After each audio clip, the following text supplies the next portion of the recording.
All right. Welcome back into the show. And let's get right into it. We're going to start with our intro.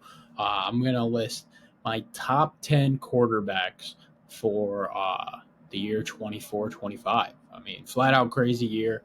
I love doing this little ranking after each year, kind of just centering on these quarterbacks and talking about them, talking about their season a little bit.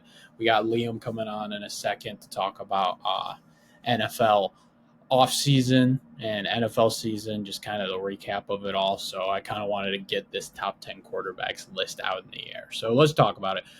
Number one, I think is pretty clear. Like, you can't really move him for now. It's Patrick Mahomes at one. I mean, he was sensational this year.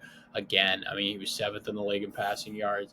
It wasn't his best regular season when it comes to touchdown interception ratio. The interceptions have gone up for him the past 2 years. I think I saw a stat a couple of years ago where he was like number one in interception luck rate. Now that luck's kind of falling off and he's throwing a little bit more picks. But like we talked about in an earlier episode, or if not an earlier episode, I've talked about it off air a lot, is that sometimes it's a good thing to throw interceptions. It means you're being aggressive. It means you're trying to get it down the field. Like when you're looking at a guy like Caleb Williams, when he had that streak where he wasn't throwing interceptions, it was terrible for him, right? But and that's because he wasn't trying to get the ball down the field, and the Bears weren't moving the ball, and they were losing a lot of the games where Caleb wasn't throwing interceptions. And in that case, he plays with fear. Like, he plays with fear of throwing the ball down the field, and it turns him into a worse quarterback. And for stuff like that, like, as a NFL coach and as a football coach, you kind of want them to try to make a decision where maybe it could be picked, but maybe not. And that's just trying to get the deep ball involved and things of that nature. So, I mean, Mahomes is the most talented quarterback I've ever seen. He's unreal. But we talked about it in the Super Bowl. Like, he just did not show up to play in that Super Bowl. I think it's pretty clear that kind of taints him right now when you're looking at him compared to Brady, for sure. But Mahomes to me is clearly number one, and you can't have anybody else ahead of him right now. Okay, number two, we got Josh Allen. Josh Allen was incredible this year, really incredible. It was unreal how he just kind of like, I mean, he protected the ball a lot better than he normally does. But the fact of the matter is like they went towards more of a run style, and he was just incredible with his decision making. Like, you saw plenty of times where he'd want to go make the big play, but instead he'd decide to do something different. He was unreal this year. I think he was clearly the best quarterback in the league and kind of deserved MVP. I think it was really, really close between him and Lamar. I would have voted him MVP just barely. I'm just really impressed with how he took care of the football this year, and I thought he played out of his mind. They were a very, very good team this year. They had a great O line and they used it to their advantage. He didn't have many weapons, but he still created great plays. To me, he's clearly second. He just can't get over the hump of the Chiefs right now, and I don't think a lot of people in the AFC can. I mean, the Chiefs have made the Super Bowl every year I've done Jake's takes, so it's kind of crazy the standard to try to get over them. Number three, another AFC quarterback, we got Lamar Jackson. Lamar was sixth in the NFL in passing yards, and his touchdown to interception ratio was ridiculous, 41-4. Like, that's just ridiculous. And he was sensational throughout the whole year. His running was unreal. Like, there's a reason I'm putting him at three and not Burrow, and it's because I really feel like that Lamar Jackson got a lot better as a player. But I mean, to say some things, like, I feel like he does have a little bit of a fumble problem, and I would like to see him be a little better in the big moments. He struggled in those big moments. I feel like this Ravens team was talented enough to make the Super Bowl this year, and they didn't. So, there's playoff woes with Lamar, but he's just incredible. He is really sensational, and I think, like, if he ends up beating Josh Allen in that game and they make the AFC Championship and maybe lose to the Chiefs in a really, really close game, I think they could have beaten the Chiefs. But if they lost to the Chiefs in a really close game, you're ranking Lamar too. And even if they probably beat the Chiefs, I'm still ranking Lamar too. And out of respect I have for Mahomes. But Lamar, sensational year. I mean, I think he's clearly three here. Then four, we got Joe Burrow. Joe Burrow with another awesome year. He didn't have much help going into this year. And was just ridiculous. He was first in the league in passing yards, 4,918, 43 touchdowns to 9 interception ratio, which is really incredible. Yeah, he was awesome. He just didn't have a lot of time to throw, kind of like the normal we've seen from Burrow. He just doesn't really have that much help. I saw in the news that he's trying to restructure his contract to try to make some help come to him. But I mean, we'll see. We'll see, But he had another awesome year. The Bengals just one of the worst defenses in the NFL, and yeah, if you're looking at Burrow, like the decision making is just incredible from him. I really think he's been awesome. If they invest in an O line, and I think if they build a little more through the run game, like the Bengals are just gonna be a Super Bowl team. Like there's a reason Burrow made the Super Bowl those few years ago. He's an incredible quarterback. All right, looking at 5, I'm still very high on Justin Herbert, and I have Justin Herbert here. I don't know why. I mean, he had a terrible playoff game. To me, it's just the talent level. He's just an incredible quarterback, and I think I've fallen in love too much with the eye test here. He was good this year. I mean, he was solid 23 touchdowns, 3 interceptions. They went more towards a run style of offense and won more games. Yeah, I mean, I'm putting Herbert here. I'm not crazy confident that he should be there, but to me, it's just eye test. I think this is a big year for Herbert, in my opinion of him. If he can really show up and be that guy and lead the Chargers to finally getting a playoff win, it'd be huge for everybody like looking at Herbert. But I think this is definitely a prove it year for Herbert. I'm keeping him at 5 just because of the talent level, just because of like what he can do. But this is a big year for him. He's really got to step up. They had a middle of the pack O line this year. It wasn't the greatest thing in the world. So looking at Joe Alton, looking at Slater, like I think they'll be a little better, but it'll be interesting there. Okay, 6-7 was a really interesting decision making process for me. I went Stroud over Daniels, and again, I'm not really that confident in it, but my opinion on it was both of them have 2 playoff wins now. They both had unbelievable rookie seasons. I think Jaden Daniels had the better rookie season.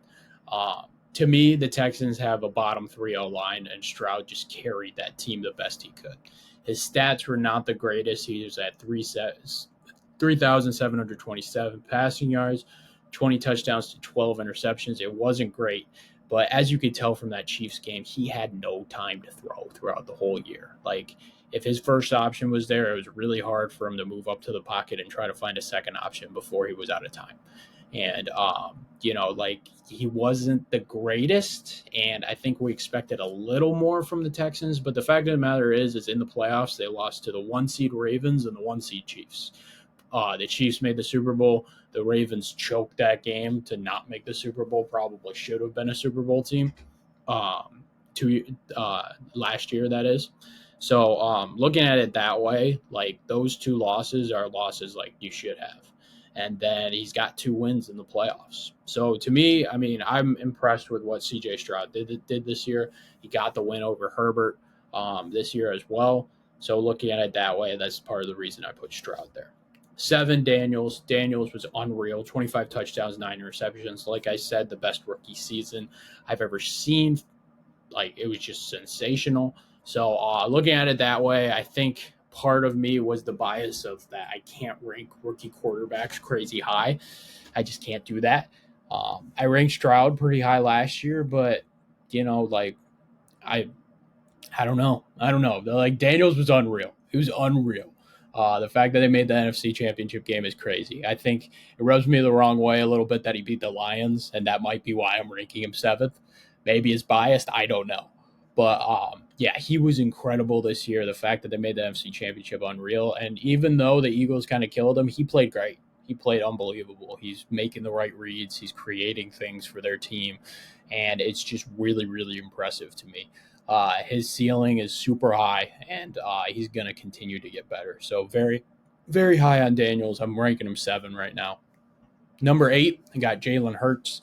Coming off that Super Bowl, was unreal in the playoffs. He did not have the best regular season stats. He was 20th in the NFL in passing yards. He had an 18 touchdown to 5 interception ratio.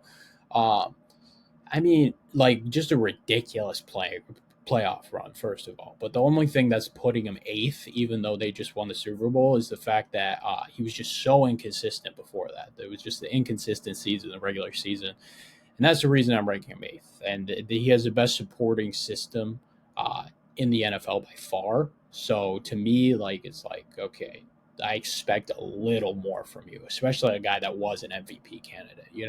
Just the numbers were down, and I was like, okay, like I could see more from this guy. He could definitely do something. So that's part of the reason I got him 8.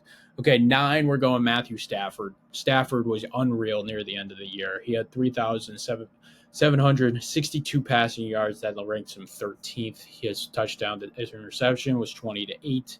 And he didn't have many receivers all year. Cooper Kupp and Puka Nacua were both dealing with injuries. Trust me, I had them on my fantasy team. It was killer.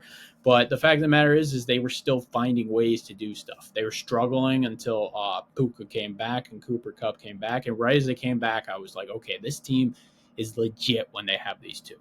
And they really turned it on. That defense was actually pretty impressive. They were middle of the pack, and Jared Verse was unreal on the defensive side. Sean McVay with another masterful coaching job, and they got a playoff win and lost to the eventual Super Bowl champs. So to me, Stafford, really, really impressive. I'm still ranking him 9. I mean, he's incredible. And then 10, we got Jared Goff. As a Lions fan, it was very tough game and tough season to end it on because we were unreal 15-2, the 1 seed. Goff was second in the league in passing yards with 4,692 passing yards and a 37-12 touchdown interception ratio. He was incredible. He was awesome.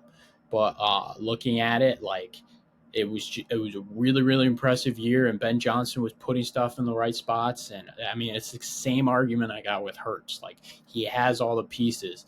And then, like, if you're down in a game, like, he can't get you back in the game. And to me, that's the difference. Like, there's guys that can get you back in the game. Like, Jalen Hurts can get you back in the game with his running. Matthew Stafford's incredible with his late game drives to win you the game.